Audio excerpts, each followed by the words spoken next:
বিদেশ থেকে কিছু মানুষ এসে দেশের রাজনীতির গতি প্রকৃতি নিয়ন্ত্রণ করতে চাচ্ছে বলে মন্তব্য করেছেন বিএনপির স্থায়ী কমিটির সদস্য অবসরপ্রাপ্ত মেজর হাফিজ উদ্দিন আহমেদ।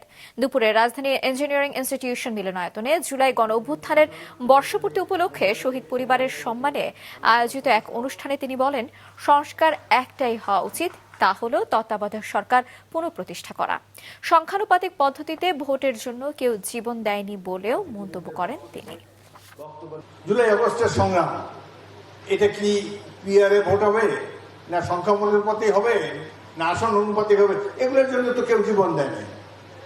তারা চেয়েছে গণতন্ত্র প্রতিষ্ঠা। গণতন্ত্র প্রতিষ্ঠা করার একটাই উপায় আছে, নির্বাচন দেওয়া। নির্বাচিত সরকার না হলে এই দেশে আইন শৃঙ্খলা পরিস্থিতি কখনোই ঠিক হবে না। এটা তো জনগণের রাষ্ট্র না, এখন তো অলিগার্কি, মবক্রেসি, অ্যারিস্টোক্রেসি এইসব চলছে। বিদেশ থেকে ধার করে আনা আতালরা আমাদেরকে শেখাচ্ছেন কিভাবে বাংলাদেশ চলবে।